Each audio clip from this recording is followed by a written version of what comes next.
Praise the lord. మన ప్రభును ప్రియ రక్షకుడైన యేసుక్రీస్తు నామములో మీకు మీ కుటుంబ బిడ్డలందరికీ సర్వశుభాలు తెలియజేస్తున్నాను. దేవాది దేవుడు ఇంతవరకు మనలందరినీ కాపాడుతూ ఆరోగ్యంతోనూ శక్తితోనూ బలంతో కాపాడుతూ వచ్చిన ఆ ప్రభుకే మహిమ కలుగును గాక. ప్రియదేవుని బిడ్డలారా, మరి చాలామంది ఫోన్ ద్వారా తెలియజేస్తున్నారు వారి సమస్యలు, వారి గర్భఫల సమస్యలు కానీ, వివాహ సమస్యలు, చదువుల విషయంలోను, ఉద్యోగాల విషయంలోను ఎంతోమంది వారి ప్రార్థనలు తెలుపుతూ వస్తున్నారు. ఎవరైనా కానీ మీ సమస్య ఎవరికి చెప్పాలి, ఏంటో నాకు అర్థం కావట్లేదు, దేవుడు సహాయం చేస్తాడా లేదా అని ఒకవేళ నీలో ఎక్కడైనా కొంచెమైనా అనుమానము గనక ఉంటే వెంటనే ఇప్పుడే ఫోన్ చేయి. దేవుడు తప్పక నీ జీవితంలో కార్యములు చేయడానికి సిద్ధంగా ఉన్నారు. మరి సిద్ధపడి ఉన్నావా? ఈరోజు దేవుని వాక్య అంశం ఏంటంటే, నీ జీవితంలో ఎందుకు మేలులు జరగడం లేదు? ఈరోజు చాలామంది వారి వ్యక్తిగత జీవితంలో మేలుల కోసం పరిగెడుతున్నారండి. ఆ మందిరం, ఈ మందిరం, ఆ సంఘము, ఈ సంఘము, అక్కడ ఇక్కడ అని తారతమ్యం లేకుండా ప్రతి చోట దేవుని కొరకు పరిగెడుతున్నారు. కానీ వారి జీవితంలో ఎక్కడో ఏమో మేలులు జరగడం లేదు. ఎంత ప్రయాసపడినా, ఎంత తపన పడ్డా వారి జీవితంలో మేలులు అనేవి జరగడం మానిపోయాయి. నీ జీవితంలో కూడా అలాంటి స్థితి అనుభవిస్తున్నావా? అయ్యా, నాకున్నటువంటి జీవితంలో అన్ని మేలులు పొందాను, కానీ గర్భఫలం అనే మేలు నేను పొందుకోలేదయ్యా. అందరికీ ఉద్యోగాలు వచ్చాయి, నా జీవితంలో ఏ ఉద్యోగం రాలేదయ్యా. నేను ఆ విషయంలో నేను ఎంతో బాధపడుతున్నాను అని ఆ మేలు కొరకు ఎదురు చూస్తున్నావా? నీ జీవితంలో ఎక్కడెక్కడ మేలులు మూయబడ్డాయో దేవుడు ఈ దినాన నీ జీవితంలో మేలులు చేయునుగాక. హల్లెలూయా, దేవునికి స్తోత్రం కలుగునుగాక. చూడండి, దేవుని వాక్యం ఇర్మీయా గ్రంథం 5వ అధ్యాయం 25 మాటను చదువుతున్నాం.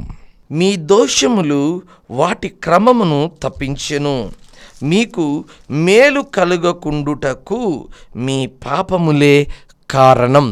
చదవబడిన మాటలు గమనిస్తే మన పాపములే మన జీవితంలో ఎటువంటి మేలులు పొందకోకుండా, జరగకోకుండా ఉంటుంది. ఈరోజు నీ జీవితంలో మేలులు ఎందుకు జరగడం లేదంటే, ఎక్కడో దేవునికి నీకు మధ్య పాపము అనేటువంటి అడ్డు ఉంది.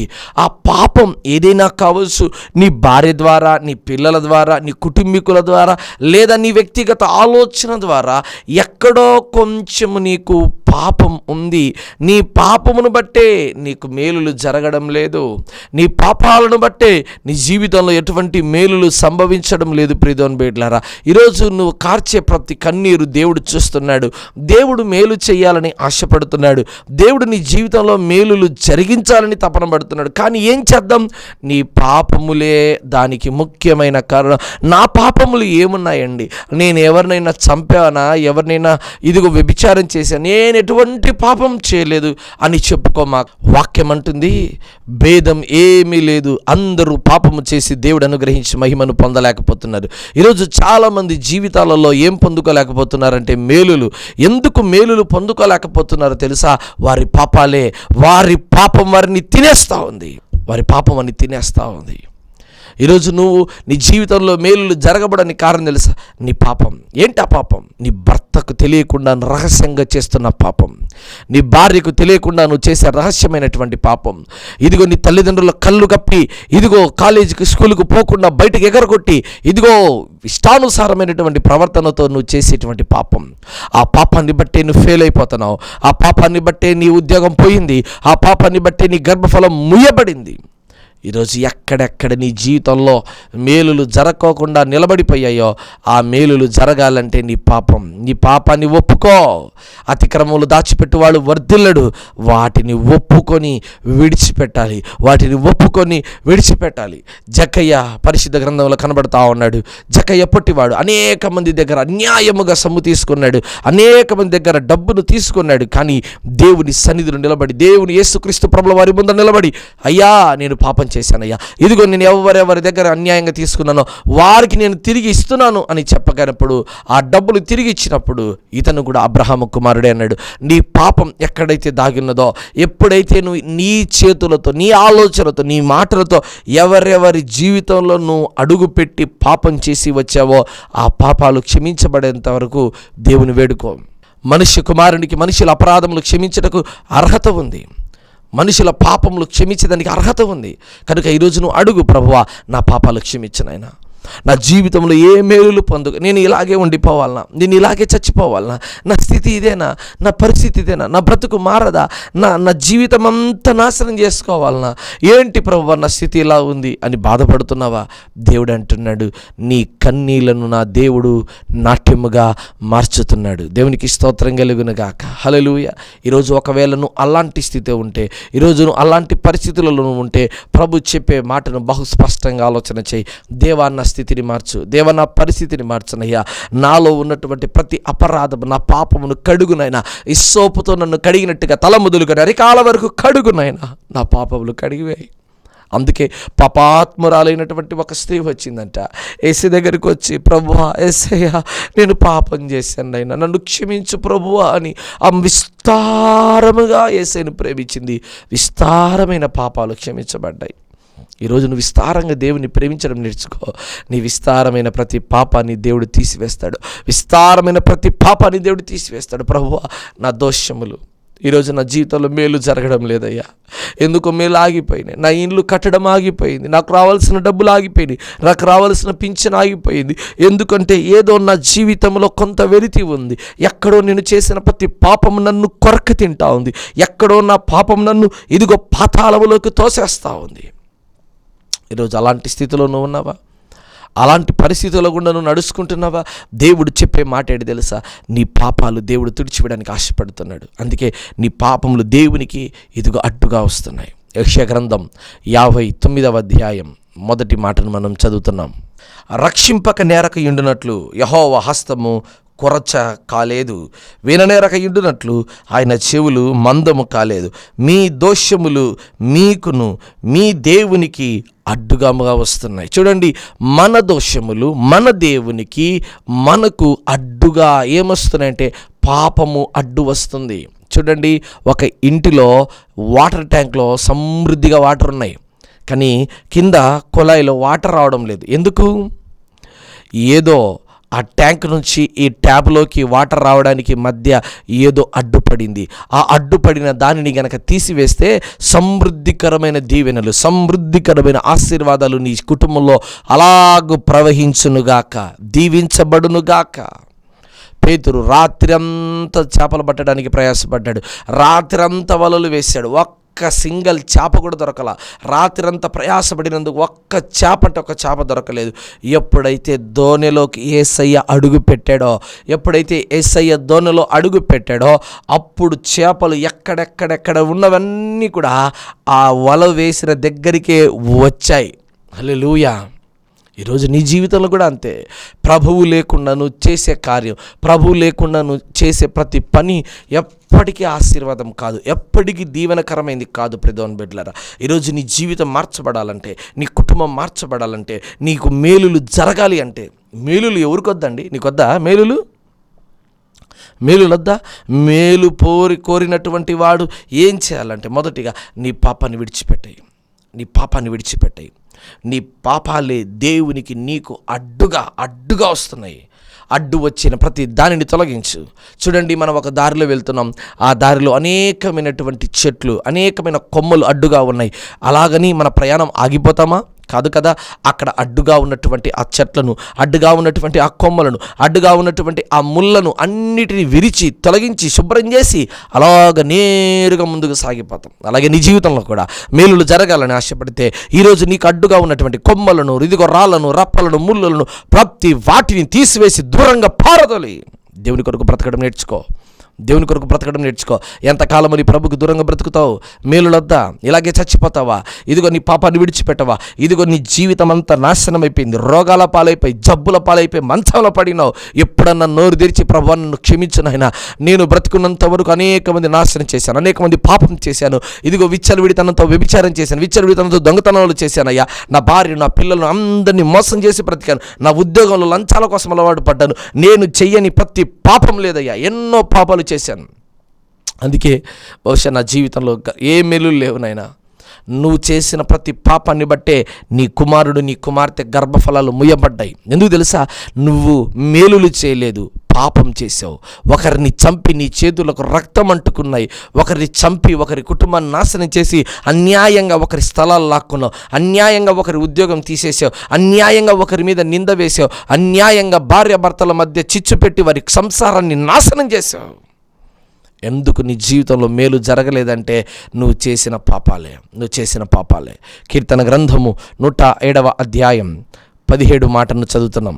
బుద్ధిహీనులు తమ దుష్ట ప్రవర్తన చేతను తమ దోషము చేతను బాధ కొని తెచ్చుకుందరు. చూడండి, బుద్ధిహీనులు తమ ప్రవర్తన కొంతమంది మారుకోరండి. ఇప్పుడు అదే చెప్పాను, నీ ప్రవర్తనను మారుకుంటివా సరే నువ్వు దీవించబడతావు. నీ ప్రవర్తనను మార్చుకోకుండా నా పద్ధతి ఇంతే, నా అలవాటు ఇంతే అని అలాగే పోతే తప్పకుండా ఇబ్బంది పడతావు.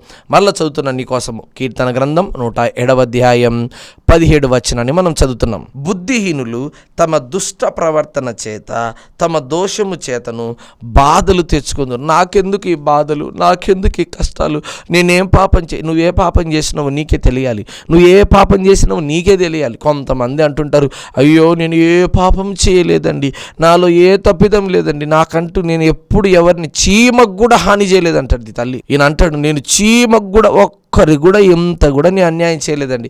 దేవునికి తెలుసు నువ్వు ఎంత అన్యాయంగా ఉన్నావో, ఎంత మోసంగా ఉన్నావో, ఎంతగా ఇబ్బంది పెడుతున్నావో, ఎంతగా కీడు తలపెడుతున్నావో దేవునికి స్పష్టంగా తెలుసు. ప్రియదేవుని బిడ్డలారా, దేవునికి బాగా తెలుసు. ఈరోజు నీ జీవితంలో గనక అలాంటి ఆలోచన, అలాంటి స్వాభావికమైన పద్ధతి గనక నీలో ఉంటే ఒక్కొక్కటిని తీసి బయటకు పారేస్తావా, నువ్వు సంతోషం, నువ్వు దీవించబడతావు, నువ్వు మేలు జరుగుతుంది.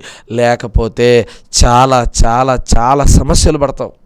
అందుకే దుష్టులంట తమ దుష్ట ప్రవర్తన వల్ల బాధలు కొని తెచ్చుకుంటారు, రోగాలు కొని తెచ్చుకుంటారు. చూడండి, ఎక్కడైనా కలుషితమైన నీరు తాగితే మనకు జ్వరం వస్తుంది, ఎక్కడైనా కలుషితమైన తిండి తింటే మన శరీర ఆరోగ్యం పాలైపోతుంది.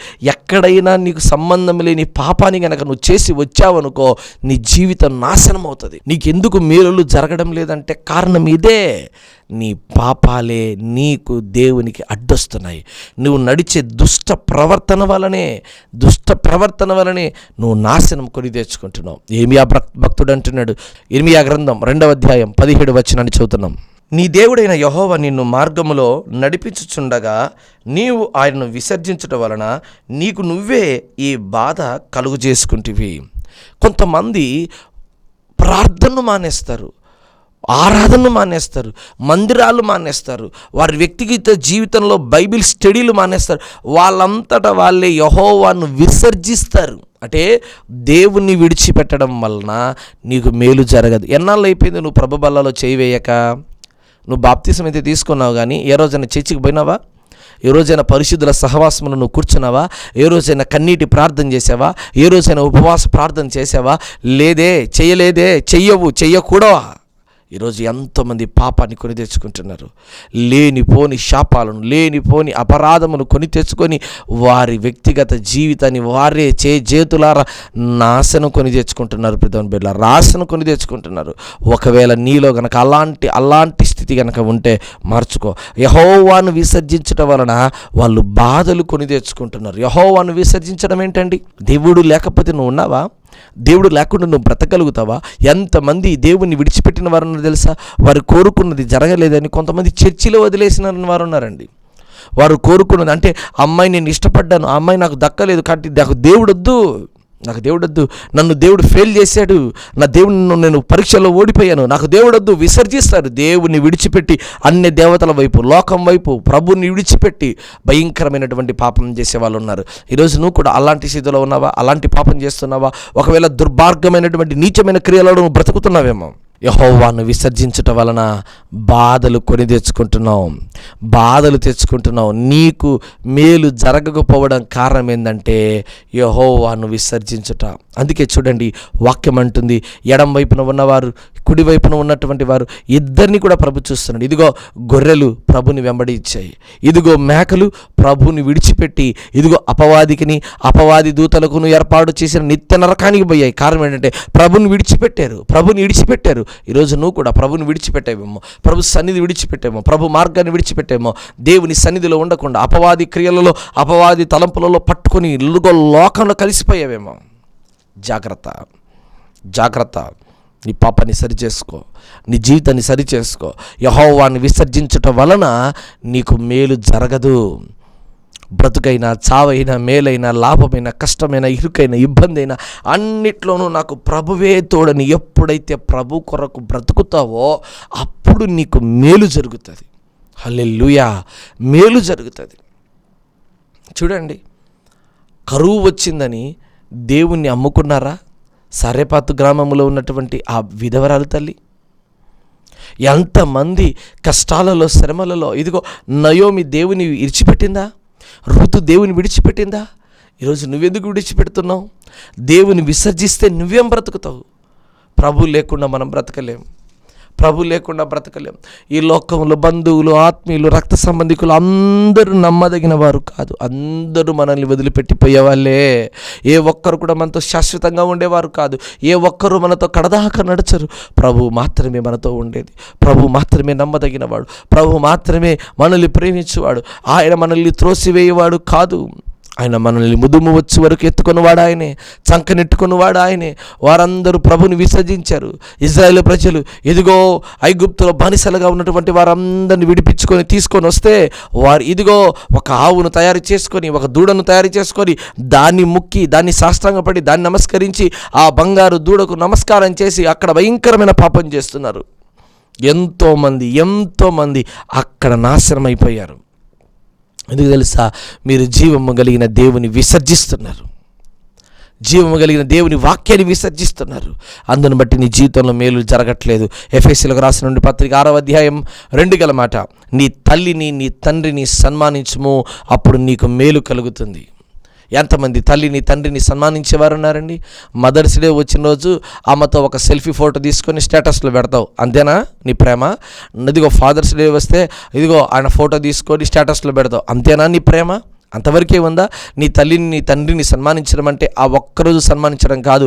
మన మాట వలన, మన క్రియల వలన మన తల్లిదండ్రులు ఎక్కడ కూడా కొంచెము కూడా వారు బాధపడేవారిగా ఉండకూడదు. ఎప్పుడు కూడా దేవునిలో వాళ్ళు సంతోషంగా ఉండాలి. అదే రీతిగా మన ప్రవర్తన బట్టి వారు ఎంతో సంతోషంగా ఉండాలి.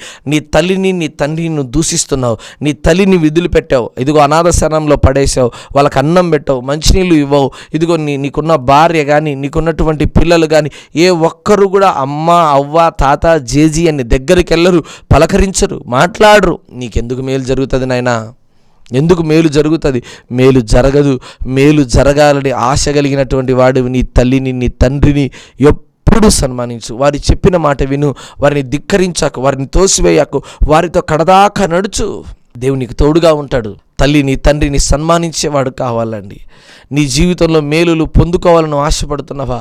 ఈరోజు నీ తల్లిని, నీ తండ్రిని సన్మానించు. నీ తోడబుట్టిన దాన్ని హక్కును చేర్చుకో.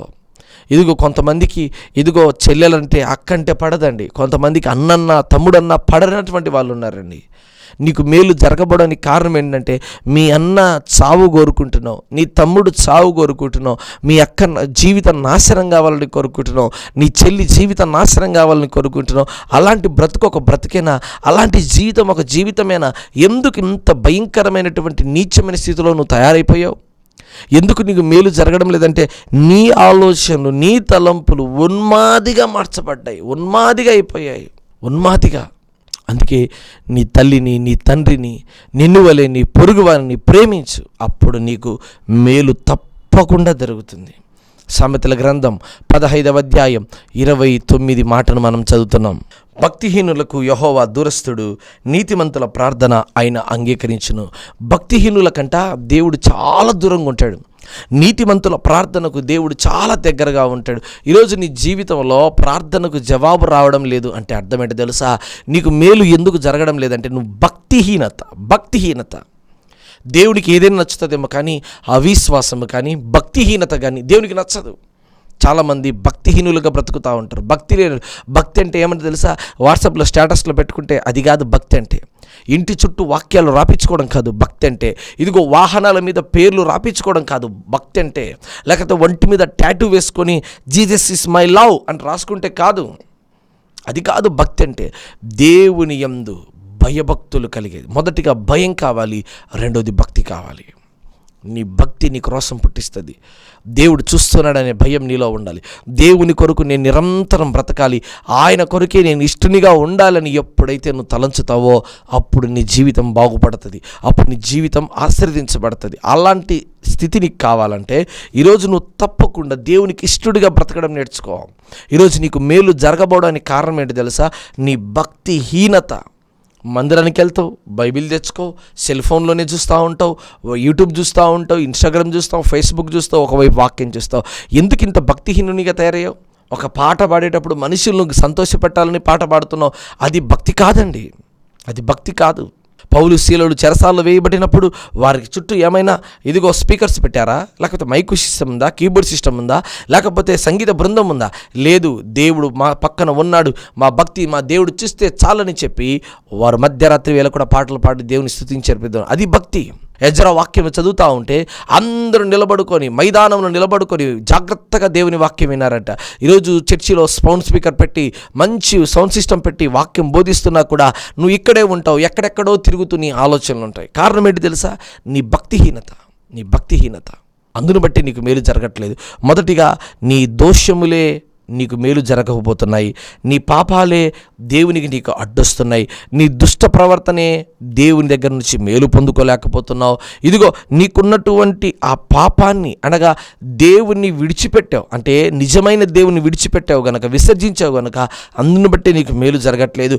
భక్తిహీనత వలన నీకు మేలు జరగట్లేదు. నీ తల్లిదండ్రులను, నువ్వు తోడబుట్టిన వారిని నువ్వు సన్మానించడం లేదు, ప్రేమించడం లేదు, కాబట్టి నీకు ఏ మేలు జరగడం లేదు. ఇంకా నీ జీవితంలో మేలులు జరగాలని ఆశ కలిగి ఉంటే ప్రభు చెప్తున్న మాటను మరొక్కసారి చదువుదాం. ఇర్మియా గ్రంథం 5వ అధ్యాయం 25 గల మాటను చదువుతున్నాం. మీ దోషములు వాటి క్రమమును తప్పించెను, మీకు మేలు కలగకపోకుటకు మీ పాపములే కారణం. నా జనులు దుష్టులున్నారు, పక్షుల వేటగాండ్రు పొంచి ఎండునట్లు వారు పొంచి ఇందురు, వారు బోనులో పెట్టుదురు, మనుషులు పట్టుకుందరు. చూడండి, చాలామంది పాపము చేస్తున్నారు. వారి పాపాన్ని విడిచిపెట్టు, లేకపోతే మీరు బోనులో పడేదానికి అవకాశం ఉంది, నరకానికి పోయేదానికి అవకాశం ఉంది. నీ పాపాన్ని విడిచిపెడతావా? నీకు మేలు జరగాలని ఆశపడిందా? నీ దోణిలోకి యేసయ్య అడుగు పెడితే నీకు మేలు జరుగుతుంది. కానా వివాహములో యేసయ్య అడుగు పెట్టినప్పుడు అక్కడ నీటిని ద్రాక్షరసముగా మార్చబడి మేలు జరిగింది. పేతురు యొక్క అత్తగారి కుటుంబంలో అడుగు పెట్టినప్పుడు మేలు జరిగింది. ఇదిగో లాజరు యొక్క సమాధి దగ్గరికి దేవుడు అడుగు పెట్టినప్పుడు అక్కడ మేలు జరిగింది. ఈరోజు నీ జీవితంలో అనేకమైనటువంటి మేలులు జరగబోవడానికి కారణం ఏంటంటే ఇదే, నీ పాపములే. నీ పాపములు దేవునికి నీకు అడ్డొచ్చి అనేకమైనటువంటి పడిపోయే స్థితి కారణం ఏంటంటే పాపములే. నీ పాపములు దేవుని సన్నిధిలో నుంచి దూరం అయిపోయి ఇదిగో లోకములో పడిపోయి అనేకమైన పాపములకు నువ్వు బానిసయ్యి ఉన్నావు. ఈ పాపాలు విడిపించబడాలా. యేసుక్రీస్తు ప్రభుల వారు 2000 సంవత్సరాల కింద ఈ లోకాన్ని దిగి వచ్చారు. కారణం ఏంటి తెలుసా? నిన్ను పాపము నుంచి, దోషం నుంచి, అపరాధం నుంచి విడిపించడానికే, నిన్ను రక్షించడానికి యేసుక్రీస్తు ప్రభువారు ఈ లోకానికి వచ్చారు. ఆయనందు విశ్వాసం ఉంచు, ఆయనందు నమ్మకం పెట్టుకో, నీ పాపాన్ని ఒప్పుకో. ప్రభువా నన్ను క్షమించను ఆయన, ఇస్సోపుతో కడిగినట్టుగా నన్ను కడుగు ప్రభువా. అయ్యా, నాలో ఉన్నటువంటి సమస్తమైన బలహీనతను కొట్టివేయనైనా. అయ్యా, నేను దుష్టుడనయ్యా, నేను నీచుడనైనా, నేను పాపాత్ముడను ప్రభువా, యోగ్యత అర్హత లేని నీచుడను ప్రభువా, నన్ను క్షమించు నా ప్రభువా, నన్ను క్షమించు నాయనా. నీ అరచేతులతో నన్ను చెక్కు ప్రభువా, నీ రాజ్యం కొరకు నన్ను వాడుకోనైనా. నాకు మేలు జరగాలి, నా గర్భఫలం, నా భూఫలం అన్న దీవించు నాయనా. నేను పోగొట్టుకున్న ఉద్యోగం నాకు తిరిగి సంపాదించే కృప దయచే ప్రభువా అని అడుగు. నోరు తెరిచాడు, ప్రభువా నన్ను తోసేకు, దావీదు కుమారుడా నన్ను తోసేకు, దావీదు కుమారుడు నన్ను కరుణించు ప్రభువా అని ప్రభు దగ్గర అడుగు. అదిగో కళ్ళు లేనటువంటి ఆయనకు దేవుడు మేలు చేశాడు. ఇదిగో కుష్ఠరోగంతో ఉన్న వారికి దేవుడు మేలు చేశాడు. దేవుడు తన పిల్లలకు మేలు చేయడానికే ఈ లోకానికి సజీవునిగా దిగొచ్చాడు. ఆయన మేలు చేయడానికి ఆశపడుతున్నాడు. ఈరోజు నీ పాపాలు తీసేయి. ఎవరెవరి దగ్గర అన్యాయంగా నువ్వు తీసుకున్నావో వాటిని తిరిగి ఇచ్చాయి. ఎవరెవరినైతే నీ ద్వారా నువ్వు బాధ పెట్టావో వారందరికీ ఒక్కసారి క్షమించని అడుగు. దేవుడు నిన్ను క్షమిస్తాడు, నిన్ను ఆశీర్వదిస్తాడు, ఎంత పైకైనా నిన్ను ఎత్తి పట్టుకుంటాడు. ఆయన రాజ్యంలో నువ్వు ఉంటావు. దేవా నన్ను జ్ఞాపకం చేసుకో ప్రభువా అంటే దేవుడు తప్పకుండా నిన్ను జ్ఞాపకం చేసుకునేవాడిగా ఉన్నాడు. దేవుడు తప్పకుండా నిన్ను ప్రేమించేవాడిగా ఉన్నాడు. ప్రభు నిన్ను త్రోసివేయడం ఎప్పుడు కుదరని పని. నువ్వు అనుకుంటున్నామో దేవుడు నన్ను తోసేస్తాడు. దేవుడు నిన్ను తోసేడు నాన్న. దేవుని దగ్గరికి వస్తావా? ప్రభు దగ్గరికి వస్తావా? కళ్ళు మూయి, నీ కొరకు ప్రార్థన చేస్తా. నీ జీవితంలో మేలు జరుగునుగాక, నీ జీవితంలో ఆశీర్వాదం కలుగునుగాక, నీ గర్భఫలం, నీ భూఫలం, నీ వ్యాపారం అన్నీ మేలు జరగాలంటే కళ్ళు మూయి ప్రార్థన చేయి. నీ సమస్య ఇంకా తొలగిపోలేదంటే ఇప్పుడే ఫోన్ చేయి, దేవుడు కార్యం చేయబోతున్నాడు. పరిశుద్ధుడైన దేవ, కనికరం కలిగిన తండ్రి, నీకు వందనాలు నాయనా. ఇదిగో వారి జీవితంలో మేలులు ముయ్యబడ్డాయి నాయనా. మేలు అనేటువంటిది జరగడం లేదయ్యా. అయ్యా, కీడు మేలని, మేలు కీడని తలంచేటువంటి లోకంలో ఉన్నామయ్యా. అయ్యా, కీడు వలన జయింపబడక మేలు చేసి కీడు చేయించమన్నావు అయ్యా. మేము మేలు చేసేవారిగా మమ్మల్ని దీవించు నాయనా. ఎవరెవరి జీవితంలో మేలు ముయ్యబడ్డాయో, గర్భఫలం, భూఫలం, అయ్యా, ఆర్థిక స్థితిగతులు, సమస్యలు, అయ్యా, రక్షణను, అయ్యా, వాళ్ళకున్నటువంటి దేవుని సేవ, సంఘము, సహవాసము ఏదైతే పోగొట్టుకున్నారో వారి జీవితంలో అయ్యా మేలుడు చేయనైనా. నువ్వు మేలుడు చేసే దేవుడు. ముయ్యబడిన ప్రతి సమస్యను, అయ్యా, తొలగించబడిన ప్రతి సమస్యను పారదోలి వారి జీవితంలో మేలు చేయనైనా. ఎంతమంది గర్భఫలం లేక అల్లాడిపోవచ్చున్నారో వారి జీవితంలో మేలులు జరిగించమని, వారి కుటుంబంలో మేలులు జరిగించమని, వారి వ్యాపారంలో మేలులు జరిగించమని ప్రార్థన చేస్తున్నాం నాయన. అయ్యా, సమాధానం దయచే, నెమ్మది దయచే, కుటుంబాల్లో ఆశీర్వాదం, దీవెనలు దయచేసి దేవాని రాజ్యంలో వారిని జ్ఞాపకం చేసుకోమని, వారి కుటుంబాన్ని, వారి పిల్లలందరికీ మేలులు జరిగినైనా. ఓడిపోయినారేమో, అలసిపోయినారేమో, అవమానపరచబడ్డారేమోనైనా వారికి మేలు చేయనైనా. నీ చేయి మేలు చేసే చెయ్యే, నీ చేయి సహాయం చేసే చేయనైనా. అట్టి సహాయం దయచేస్తారమని ప్రార్థన చేస్తూ అయ్యా, ఇదిగో తండ్రి, ఎవరైతే దుష్టక్రియల్లో, అంధకార క్రియల్లో, పాపములో ఉన్నారో వాటన్నిటి విడిచిపెట్టి జీవము కలిగిన దేవుని వైపు వారు అడుగు వేసే గొప్ప భాగ్యం దయచేస్తున్నామని యేసుక్రీస్తు ప్రభుల వారి శ్రేష్టమైన నామములు బట్టి ప్రార్థన చేస్తూ అడిగి వేడుకొని పొంది ఉంటున్నాము కన్న పరమ తండ్రి. Amen, amen, amen. దేవుడు మిమ్మల్ని దీవించిన గాక. God bless you. దైవజనుల ప్రసంగములు మీకు ఆశీర్వదకరంగా ఉంటే మరిన్ని ఆధ్యాత్మికమైన ప్రసంగముల నిమిత్తం మన యూట్యూబ్ ఛానల్లో Jesus Christ story ministers official అని టైప్ చేసి ఛానల్ని సబ్స్క్రైబ్ చేయండి. మీ ప్రార్థన అవసరం నిమిత్తం మాకు ఫోన్ ద్వారా తెలుపగలరు. మా ఫోన్ నెంబర్ 8688991210. ఈ పరిచర్యకు నూతన మందిర నిర్మాణము కొరకు మీ అమూల్యమైన కానుకలు పంపించాలి అంటే మా ఫోన్పే నెంబర్ 8688991210 లేదా మా అకౌంట్ వివరములు 8547210000037873. IFC code DBSS0IN0547. దేవుడు మిమ్మును మీ కుటుంబమును దీవించునుగాక. ఆమేన్.